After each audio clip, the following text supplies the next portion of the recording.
यह कहानी पूर्ण रूप से काल्पनिक है और केवल मनोरंजन के उद्देश्य से बनाई गई है। इसमें उपयोग किए गए सभी नाम, पात्र और घटनाएं मेरी अपनी कल्पना पर आधारित हैं। इस कहानी का किसी भी वास्तविक व्यक्ति, घटना या अन्य कहानी से कोई संबंध नहीं है। यदि किसी भी प्रकार की समानता पाई जाती है तो उसे मात्र एक संयोग माना जाए। मैं हूँ आपका भाई दिव्यांशु उपाध्याय और अब शुरू होती है एक नई रहस्यमयी और रोमांच से भरी कहानी। कहानी में अब तक आपने देखा कि विद्वान सूर्यवंशी वह अग्नि क्षेत्र के लीडर रुद्रदेव से आसमान के ऊपर लड़ रहा था। वहीं अल्पा साम्राज्य के महाराज वह उन दोनों को देख रहे थे और चारों तरफ तनाव का माहौल बढ़ता चला जा रहा था। तो अब आगे मेरे साथ में आपका छोटा भाई दिव्यांशु उपाध्याय। तो कहानी आगे। इस समय अल्पा साम्राज्य के लीडर वह अपने हाथों को एक दूसरे पर रगड़ रहे थे और सामने की तरफ देख रहे थे। वह सामने की तरफ देख पा रहे थे, लेकिन उन्हें किसी भी योद्धा की शक्तियां महसूस ही हो रही थी, लेकिन उन्हें उन दोनों योद्धाओं में से कोई भी योद्धा दिख नहीं रहा था। उन्हें सिर्फ आसमान की गहराइयों में दो रोशनियां, जो एक पूरी तरीके से बिजली से घिरी हुई और दूसरी जो पूरी तरीके से अग्नि से घिरी हुई थी, दो रोशनियां एक दूसरे से टकराते हुए दिख रही थीं। वहीं पर अल्पा साम्राज्य के लीडर के बगल में बैठा था एक इंसान। वह कोई और नहीं बल्कि निर्जा का चाचा था। वह अल्पा साम्राज्य के लीडर की तरफ देखता है और उनकी तरफ देखते हुए कहता है, भैया, वैसे ये लड़का विद्वान सूर्यवंशी हीरा तो है। इतना कहते हुए वह अल्पा साम्राज्य की लीडर की तरफ देखता है। अल्पा साम्राज्य का लीडर जैसे ही उसकी इस बात को सुनता है, उसके चेहरे पर एक गुस्सा दिखाई देने लगता है और वह उसकी तरफ देखता है। तभी वह अल्पा साम्राज्य के लीडर की तरफ देखते हुए कहता है, अरे नहीं, मेरा ये मतलब नहीं था। इतना कहते हुए निर्जा का चाचा वह अड़बड़ाने लगता है। वहीं अल्पा साम्राज्य का लीडर जो निर्जा के पिता थे, वह अपने भाई की तरफ देखते हैं और इसकी तरफ देखते हुए कहते हैं, तो हाँ, सामने की तरफ देख। इतना कहने के बाद वह सामने की तरफ देखने लगते हैं। तभी अपने चाचा के बगल में बैठी हुई निर्जा वह इन दोनों की इस बात को सुनती है और मुस्कुराने लगती है। तभी वह अपने चाचा के कानों में कहती है, चाचा, जीतेगा तो विद्वांशी। वह इस उड़ने वाले कबूतर को इतनी बुरी तरीके से दबोचेगा कि यहाँ भी सोचेगा कि हाँ, कोई लड़ने वाला हुआ है। निर्जा की इस बात को सुनने के बाद उसका चाचा और वह दोनों एक दूसरे की तरफ देखते हैं। तभी उसका चाचा निर्जा की तरफ देखते हुए कहता है, हाँ, किसी ने यह कहावत कही थी कि अब आया ऊंट पहाड़ के नीचे, तो इसका मतलब ये है, इस रुद्रदेव ने खुद ही अपनी कब्र खोद ली। इतना कहने के बाद निर्जा वह अपने चाचा की तरफ और चाचा निर्जा की तरफ देखकर हंस रहे थे। तभी उन दोनों को कुछ महसूस होता है, तो वह अपने बगल में देखते हैं। तभी वह देख पा रहे थे कि अल्पा साम्राज्य का लीडर वह उन दोनों की तरफ घूर घूर कर देख रहा है। तभी निर्जा और इसके चाचा वह अड़बड़ा जाते हैं और सामने की तरफ देखने लगते हैं। तभी वह लीडर मन ही मन में और खुद से बड़बड़ाते हुए कहता है, भाई और बेटी तो मेरे ही हैं, पर मालूम नहीं इस लड़के में ऐसा क्या है। इतना कहने के बाद वह अपने सिर को हूं करके हिलाता है और सामने की तरफ देखने लगता है। वह सामने की तरफ देख रहा था कि आसमान के ऊपर वहां पर एक लड़का जो पूरी तरीके से बिजली से गिरा हुआ था और उसके शरीर के ऊपर उसकी गौड़ बॉडी वहां किसी सुनहरे कवच की तरह चमक रही थी। उसी के सामने खड़ा था एक और व्यक्ति जो पूरी तरीके से अग्नि से घिरा हुआ था। यह व्यक्ति कोई और नहीं बल्कि रुद्रदेव था। तभी विद्वान सूर्यवंशी वह अपने हाथों में महास्त्र को बुलाता है और अपने पैर को जमीन पर मारकर रुद्रदेव की तरफ बढ़ते हुए कहता है, रुद्रदेव, मैंने तुमसे कहा था कि जिस दिन हम दोनों मिलेंगे उस दिन फैसला आखिरी का होगा। रुद्रदेव भी इसकी इस बात को सुनते हैं और हंसते हुए कहते हैं, लड़के, मैंने भी तुझसे कहा था कि फैसला कुछ भी हो, लेकिन जीतूंगा तो मैं ही। इतना कहने के बाद रुद्रदेव भी अपने हाथों में उस महाअस्त्र के तीसरे हिस्से को लेकर आगे बढ़ने लगते हैं। विद्युतान सूर्यवंशी वहां अपने पैर को जमीन पर मारता है और एक सूं की आवाज के साथ किसी टूटते हुए तारे की तरह सीधा जाकर रुद्रदेव से जा टकराता है और रुद्रदेव भी सीधा अपने महाअस्त्र के उस टूटे हुए टुकड़े को आगे कर देता है। जैसे ही महाअस्त्र अपने तीसरे हिस्से से टकराता है, वहां पर एक साउंड की ऐसी शॉक वेव निकलती है जो वहां पर लगे हुए उस कवच को तबाह कर देती है और वहां पर खड़े हुए बहुत सारे ब्रह्माधिपति रैंक के जो चौथे पांचवे सितारे के योद्धा थे, उनके शरीर को धड़ाम धड़ाम धड़ाम धड़ाम की आवाज के साथ फटते हुए चले जाते हैं और देवता रैंक के योद्धाओं की तो आत्मा तक सेच नहीं बची थी। तभी रुद्रदेव वहां विद्युतान सूर्यवंशी की तरफ देखता है और उसकी तरफ देखते हुए अपने दांतों को पीसता है और दांतों को पीसते हुए कहता है, लड़के, तेरी वजह से मैं अपने बहुत सारे सैनिकों को जान से मारना पड़ रहा है। विद्युतान जैसे ही उसकी इस बात को सुनता है, वहां जोर जोर से हंसता है और रुद्रदेव की तरफ देखते हुए कहता है, तो मैंने तो कहा था कि मैं तुम्हें बर्बाद कर दूंगा, लेकिन तुम तो इस बात को मजाक में ले रहे थे। तो अब जैसी करनी वैसी भरनी, तो अब भुगतो। इतना कहने के बाद विद्युतान वह अपने हाथों में शक्तियां इकट्ठा करता है और चिल्लाकर कहता है, ठंडर पंच। उसके इतना कहते ही उसके शरीर से निकल रही बिजलियां उसके हाथों में इकट्ठा होती हैं और सीधा जाकर विद्युतांश के हाथों में इकट्ठा हो जाती हैं और सीधा रुद्रदेव की तरफ बढ़ने लगती हैं। रुद्रदेव इस प्रहार को अपनी तरफ आते हुए देखता है और वहां अड़बड़ा जाता है। फिर वहां अपने हाथों में तुरंत शक्तियां इकट्ठा करता है और एक चील बनाकर कहता है, अग्नि कवच। उसके इतना कहते ही उसके सामने अग्नि से बना हुआ एक गोला दिखने लगता है। विद्युतान सूर्यवंशी का हमला जाकर सीधा उस गोले से टकराता है और वहां पर एक जोरदार आवाज होती है कि आवाज के साथ वहां पर वह दोनों घिसटते हुए आसमान में पीछे जाने लगते हैं। तभी विद्युतान वह अपने हाथों को झटकाता है क्योंकि उसके हाथों की हड्डियां वहां चटक गई थी। तभी विद्युतान वहां सामने की तरफ देखता है। तभी रुद्रदेव विद्युतांश की तरफ देखता है और एक गुरूर से भरी मुस्कुराहट के साथ कहता है, लड़के, यहाँ मेरा खास हमले में से इस्तेमाल किए जाने वाला वह खजाना है जो किसी भी बचाव को रोक नहीं सकता। ये मेरा सबसे ताकतवर बचाव है। इसे रोकने की हिम्मत तो किसी के पास भी नहीं है। विद्युतांश उसकी इस बात को सुनता है और अपने सिर को हाँ में लाते हुए मन ही मन बड़बड़ाते हुए कहता है, हाँ, यहाँ चीज तो इसने सच कही। यहाँ इसका सबसे ताकतवर बचाव लग रहा है। इसका मतलब साफ है कि मैं इसे अपने मामूली हमलों से नहीं तोड़ सकता। इतना कहने के बाद वह अपने हाथ के बगल में देखता है तो वह देख पा रहा था कि उसका महाअस्त्र वहां जगमगा रहा था।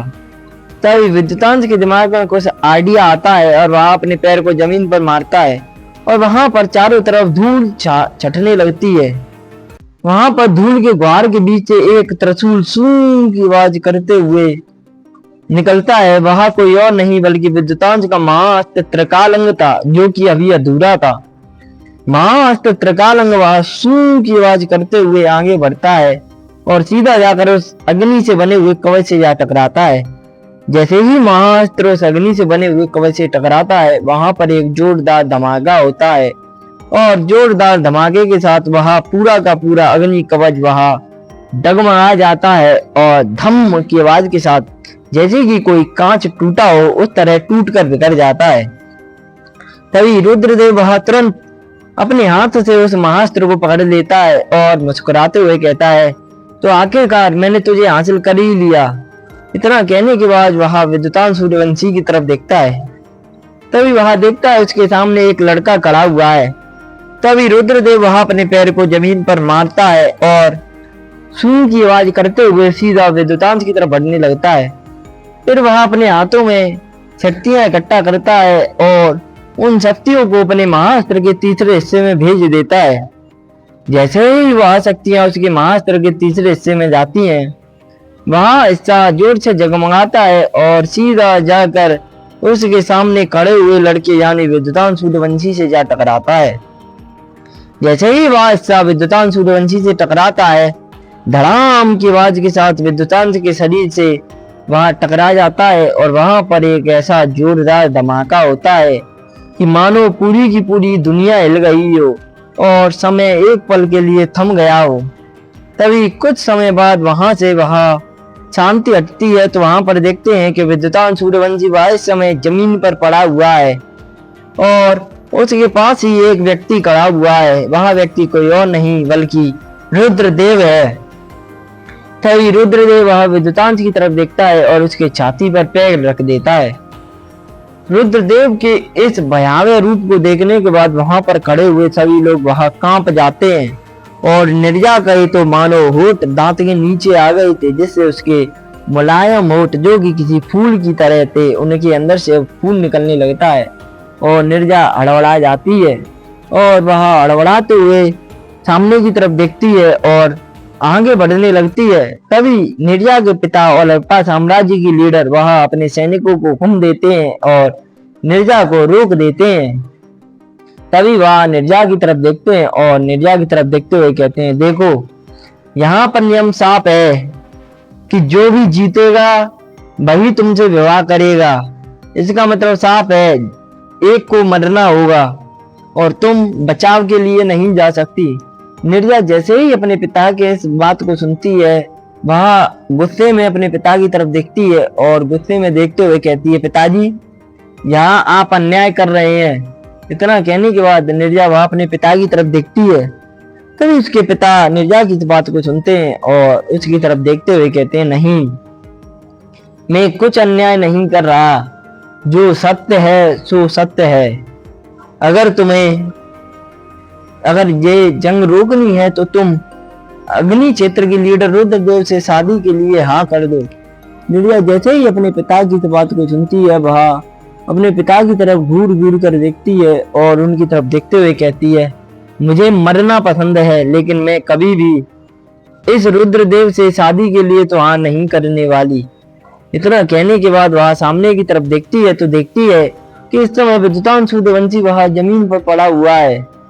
तभी रुद्रदेव वह विद्युतांश की छाती पर पैर रखता है और पैर रखते हुए विद्युतांश के शरीर को दबाने लगता है।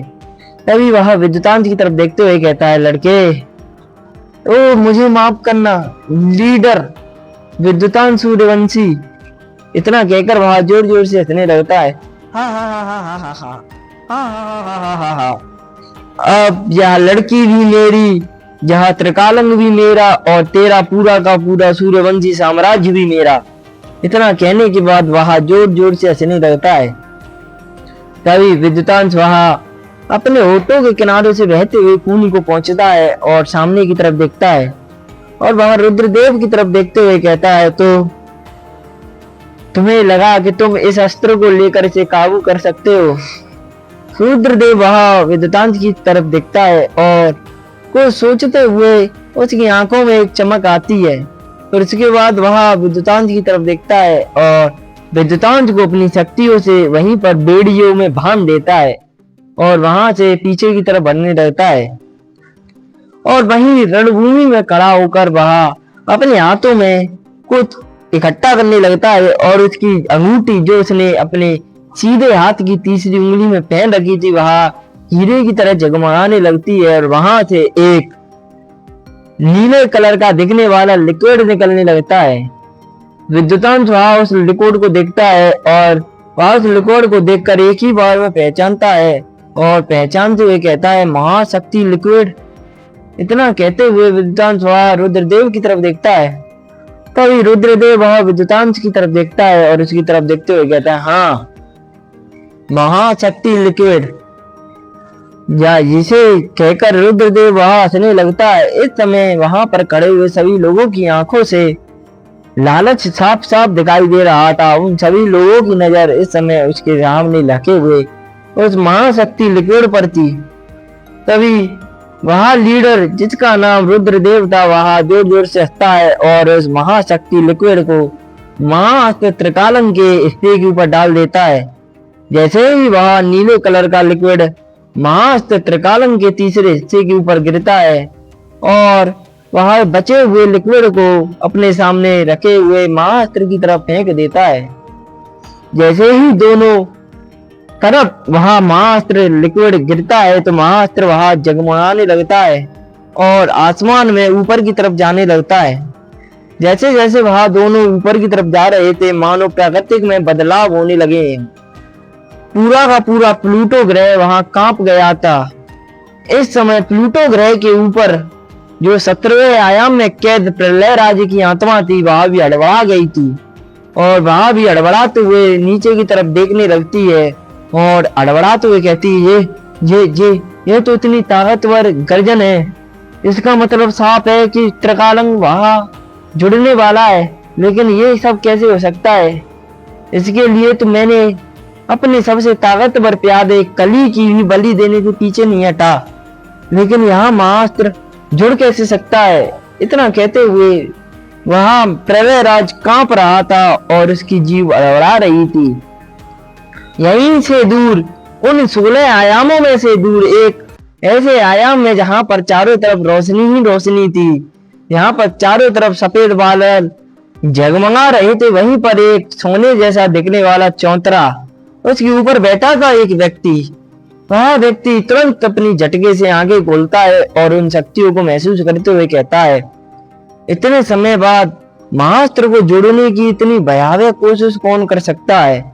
यह व्यक्ति कोई और नहीं बल्कि एक विनाशक योद्धा यानी कि आदिशी देवता थे। आदिशी देव वहां कांप जाते हैं और अपनी जगह पर खड़े होते हैं और तुरंत आगे बढ़ते हैं। आदिशी देव के आगे बढ़ते ही महान नित्य देव, योगराज देव, युगी देव और वहां पर खड़े हुए बहुत सारे ब्रह्माधिपति, सर्वेश्वर रैंक के योद्धा और अर्ध विनाशक रैंक के योद्धा वहां धीरे धीरे आगे बढ़ने लगते हैं और सीधा आदिशी देव की तरफ आकर कहते हैं, आदिशी देव, यहाँ विनाश है या फिर आरंभ? आदिशी देव उनकी तरफ देखते हैं और उनकी तरफ देखते हुए कहते हैं, मैं कुछ नहीं कह सकता। अंत अस्त प्रारंभ, अंत से ही आरंभ होता है नए युग का। अब मालूम नहीं कोई योद्धा किस रूप में जन्म लेगा। इतना कहने के बाद वह सभी सामने की तरफ देखने लगते हैं। वहीं पर सूर्यवंशी साम्राज्य के महल में भी बहुत सारे लोगों को यहाँ महसूस हो चुका था। वहीं सूर्यवंशी साम्राज्य से दूर एक और जगह जहाँ पर अंधेरा ही अंधेरा था, वहां पर भी यह सब शक्तियां महसूस हो चुकी थी। वहीं पर एक लड़की जो अपने सिंहासन पर आंख बंद करके बैठी हुई थी, उसकी आंखें तुरंत खुलती हैं और उसके शरीर के अंदर से एक काली भयावह शैतानी ऊर्जा सूं की आवाज करते हुए बाहर निकलती है और वह सामने की तरफ देखती है और कांपने लगती है और वह कांपते हुए कहती है, ये कैसे हो सकता है? ये तो असंभव है। वहां लड़की और वहां पर खड़े हुए बहुत सारे लोग वहां उस काली ऊर्जा जिसका नाम कली था, वहां कली की तरफ देखते हैं और कली की तरफ देखते हुए कहते हैं, मैं आप कहना क्या चाहते हैं? तभी मिराज वहां कली के सामने आता है और कली की तरफ देखते हुए कहता है, तुम इस तरह अड़बड़ा क्यों रहे हो? तभी कली वहां मिराज की तरफ देखता है और मिराज की तरफ देखते हुए कहता है, नहीं, ये अनर्थ हो सकता है, ये बिल्कुल नहीं हो सकता। इतना कहते हुए वह कांपता जा रहा था और बस उसके मुंह से सिर्फ यही शब्द निकल रहे थे, या नहीं हो सकता, या कैसे हो सकता है, ऐसा संभव है। तभी मिराज के बगल में एक औरत चलकर आती है जो कि दिखने में बेहद ज्यादा खूबसूरत थी। वह थी परोड़ी। परोड़ी वह मिराज के पास आती है और मिराज की तरफ देखते हुए कहती है, इसे क्या हुआ? तभी मिराज वह कुछ सोचता है और परोड़ी की तरफ देखते हुए कहता है, लगता है कली के दिमाग का संतुलन बिगड़ गया है और वह पागल हो गया है। यहाँ सुनने के बाद उसके पीछे खड़े हुए बहुत सारे बुजुर्ग हंसने लगते हैं। तभी महारानी मायरा वहां धीरे धीरे आगे बढ़ती हैं और अपने सामने खड़े हुए व्यक्ति यानी मिराज की तरफ देखते हुए कहती है, नहीं, कली इस तरह की हरकत नहीं कर सकता, वह बहुत ज्यादा ताकतवर शक्ति है, कोई ना कोई ऐसी बात है। तभी सभी लोगों की नजर कली की तरफ जाती है। तभी कली अपनी नजर निसुर्या की तरफ करता है। तभी निसुर्या वहां उनकी तरफ देखती है और उनकी तरफ देखते हुए कहती है, महाअस्त्र त्रिकालंग वहां जुड़ने की कगार पर है। निसुर्या के मुंह से जैसे ही यह बात निकलती है, वहां पर एक पल के लिए खामोशी छा जाती है और सन्नाटा ही सन्नाटा दिखने लगता है। चारों तरफ मानो ऐसी खामोशी छा रही थी जैसे मौत की गर्जन सुनाई दे रही हो।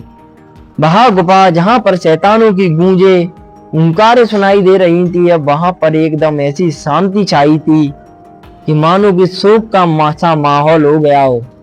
तभी कली वहां मिराज की तरफ देखता है और मिराज की तरफ देखते हुए कहता है, हमें जल्द से जल्द सूर्यवंशी साम्राज्य को जीतना होगा। वहां महाअस्त्र का तीसरा हिस्सा तो रुद्रदेव के पास था और उसके दो हिस्से विद्युतान सूर्यवंशी के पास।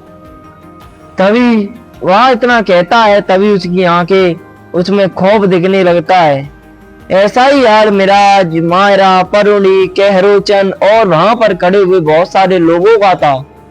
तभी वहां सभी लोग एक साथ अड़बड़ाते हैं और अड़बड़ाते हुए कहते हैं, आज अल्फा साम्राज्य की राजकुमारी निर्जा का स्वयंवर है और निर्जा से सूर्यवंशी साम्राज्य का लीडर प्रेम करता है। इसका मतलब, इतना कहते हुए वहां सभी लोग एक दूसरे की तरफ देखते हैं और वहां सभी लोग कांप जाते हैं।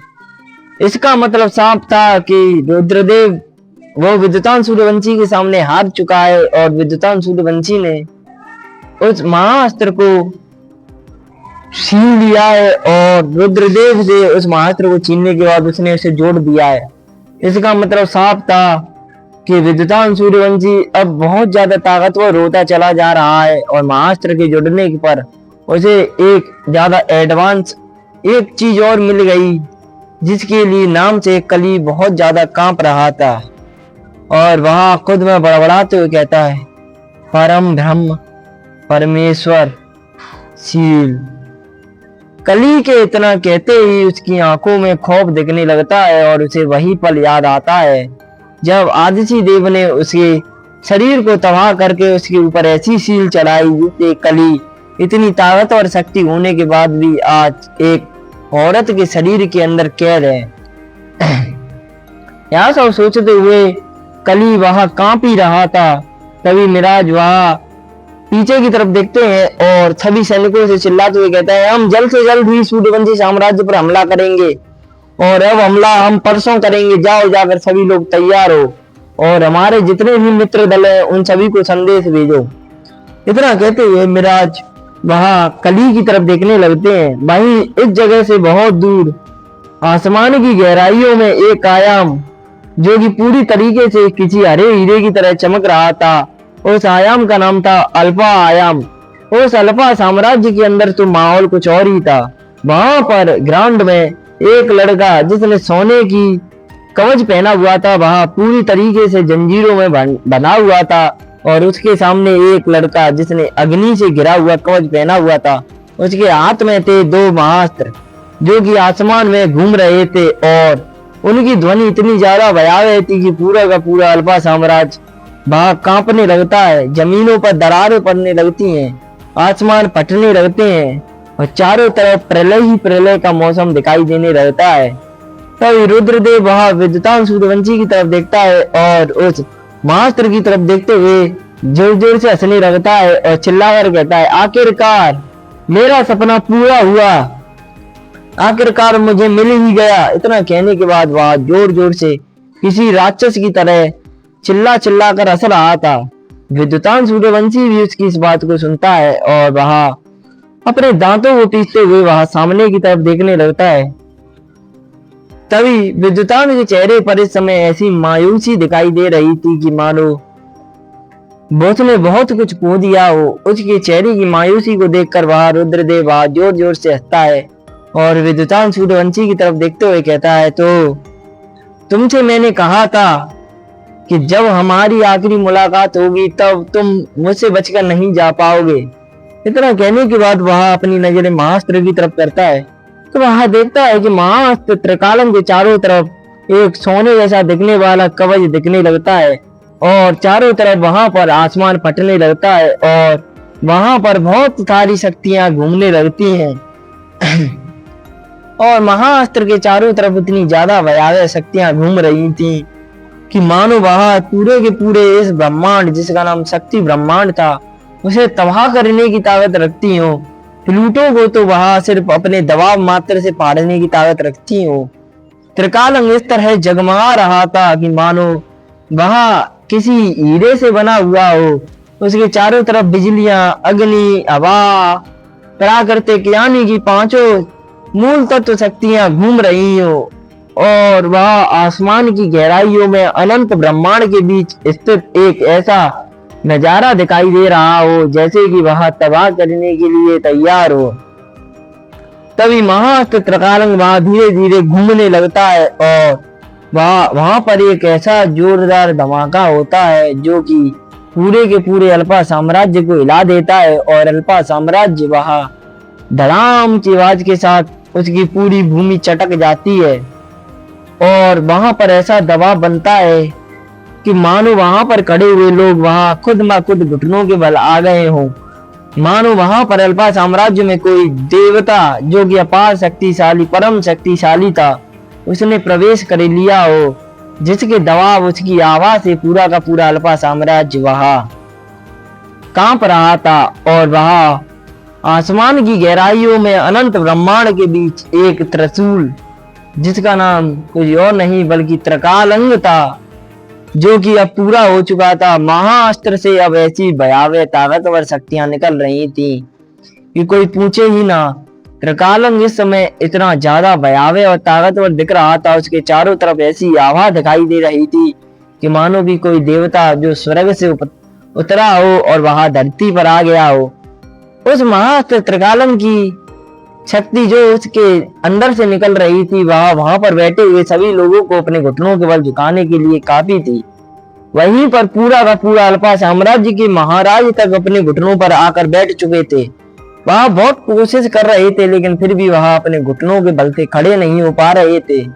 वहीं पर पूरे के पूरे अल्पा साम्राज्य में सभी लोग अपने घुटनों के बल आ गए थे और उन सभी की नजरें सिर्फ एक जगह, वह जगह थी महाअस्त्र त्रिकालंग, जिसके अंदर से इतनी ज्यादा ताकतवर शक्ति निकल रही हो जैसे कि वह परमेश्वर को बुला रही हो। वहां पर पूरे के पूरे अल्पा साम्राज्य में सिर्फ दो ही लोग ऐसे थे जो कि अपने घुटनों के बल नहीं आए थे। उन दो लोगों में से एक थे रुद्रदेव जो कि अग्नि क्षेत्र जैसे विशाल साम्राज्य और एक आयाम के बहुत ज्यादा बड़े शासक थे और दूसरे थे अपने हीरो यानी कि हमारे विद्युतान सूर्यवंशी जो इस समय सांकरों से यानी जंजीरों से बंधे हुए थे लेकिन वह अपने पैरों पर खड़े हुए थे। वह दोनों हवा में ऊपर उड़ने लगते हैं और धड़ाम की आवाज के साथ विद्युतान सूर्यवंशी की झांकरें टूट जाती हैं और वह दोनों ना चाहते हुए आसमान में ऊपर उड़ने लगते हैं। देखते ही देखते कुछ समय में वह महाअस्त्र त्रिकालंग के सामने आ जाते हैं। महाअस्त्र त्रिकालंग से इतनी ज्यादा भयावह और ताकतवर ऊर्जा निकल रही थी कि मानो वह पूरे के पूरे ब्रह्मांड को तबाह करने की ताकत रखती हो। इस समय उससे ज्यादा कोई ताकतवर था ही नहीं। विद्युतान सूर्यवंशी के ऊपर जो पंच परमेश्वरों ने उसके ऊपर निशान लगाए थे वहां भी जगमगाने लगते हैं और विद्युतान सूर्यवंशी के ऊपर से उसका कवच वहां हट जाता है और उसके ऊपर के कपड़े वहां फट जाते हैं और वहां चमकने लगते हैं पंच परमेश्वरों के निशान। इस समय विद्युतान सूर्यवंशी की नजरें सीधा महाअस्त्र के पास थी और वहीं पर खड़े योद्धा जिसका नाम रुद्रदेव था उसकी भी नजर महाअस्त्र त्रिकालंग के पास थी। तभी रुद्रदेव विद्युतान सूर्यवंशी की तरफ देखता है और अपने पैर को जमीन पर मारकर सीधा महाअस्त्र की तरफ बढ़ने लगता है। विद्युतान जैसे ही उसे महाअस्त्र की तरफ बढ़ते हुए देखता है विद्युतान के चेहरे पर एक ऐसी मुस्कुराहट आती है जैसे कि उसने कोई जंग जीत ली हो। तभी विद्युतांश अपने हाथों की सील बदलता है और विद्युतांश का जो शरीर वहां पर खड़ा था वह धड़ाम की आवाज के साथ फट जाता है। वहीं पर आयाम को चीरता हुआ एक और विद्युतान सूर्यवंशी निकलता है। यहाँ था असली विद्युतान सूर्यवंशी जो रुद्रदेव के हमले से घायल हुआ था। वहां था विद्युतांश का जुड़वा भाई। विद्युतांश ने वहां पर धूल का पूरा पूरा फायदा उठाया और अपने शरीर को वहां से एक अदृश्य दीवार में छुपाकर रखा था और अपने जुड़वा भाई को बाहर भेज दिया ताकि वह रुद्रदेव को भटका सके और विद्युतांश वहां अपना आखिरी पत्ता फेंक सके। जैसे ही विद्युतांश का वह जुड़वा भाई धड़ाम की आवाज के साथ फटता है और सीधा विद्युतांश के शरीर के अंदर जाता है, रुद्रदेव वह धड़ाम की आवाज के साथ पीछे गिरता है। तभी विद्युतान सूर्यवंशी वह आसमान को चीरता है और चीरते हुए सीधा महाअस्त्र त्रिकालंग के पास पहुंचने लगता है।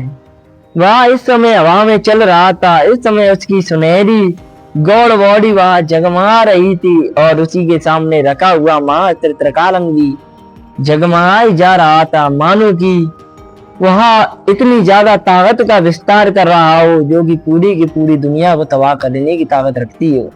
वहीं पर रुद्रदेव भी सूं की आवाज करता हुआ सीधा आगे बढ़ता चला जा रहा था। रुद्रदेव भी अपने पैर को जमीन पर मारता है और हवा की रफ्तार में महाअस्त्र की तरफ बढ़ने लगता है।